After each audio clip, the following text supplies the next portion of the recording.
हाँ नैरन, अब मैं तुम्हें सारी बात तफसील से बताता हूँ। सरमत ने अंतालिया में रूसी पार्टनर की मदद से इन्वेस्टमेंट करने की कोशिश की है और उसने $4.5 मिलियन निकलवाए हैं बैंक से, क्योंकि रशियन पार्टनर ने उसे बैंक के लोन की पेमेंट नहीं की, जिसकी वजह से कंस्ट्रक्शन रोक दी गई और बैंक ने उसके तमाम अकाउंट्स भी सीज कर दिए।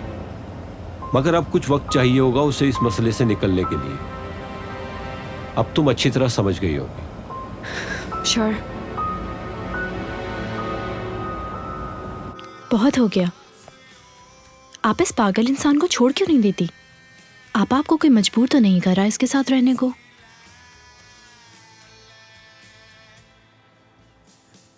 तुमने 12 साल की उम्र के बाद आज पहली बार मुझे आपा कहा। बस बहुत हो चुका। आज के बाद मैं ही आपका ख्याल रखूंगी। चलें, कप यहाँ दे।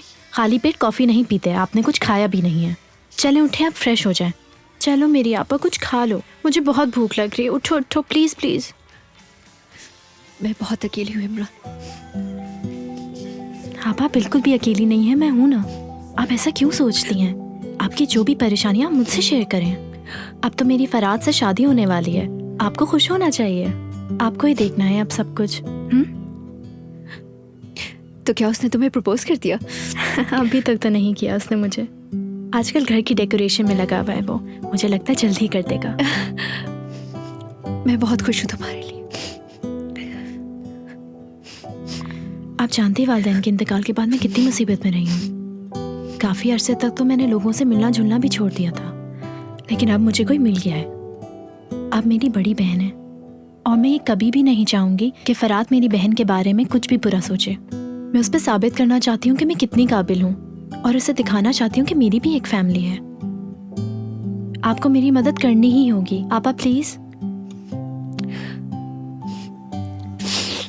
ठीक है, जब तक शादी नहीं हो जाती तुम्हारी, मैं अच्छे से रहूंगी।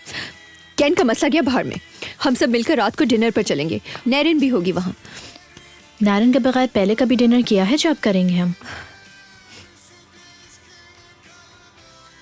तुम एक फैमिली चाहती हो ना? नैरिन भी तुम्हारी फैमिली है। मिस छोटी, जब तुम जिनीवा में मजे कर रही थी तो नैरिन ने मेरी यहाँ पे मदद की थी। वैसे मेरी बायोलॉजिकल बहन तो तुम हो, लेकिन नैरिन वो बहन है जिसे खुद चुना है मैंने अपने लिए। अब की बार तुम उससे झगड़ा नहीं करोगी और ना ही उससे हसद करोगी जेलस बच्चों की तरह। तुम्हें अपने आप पर काबू रखना होगा और उसकी वैसी ही इज्जत करनी होगी जैसे मैं करती हूँ। समझ गई तुम मेरी बात?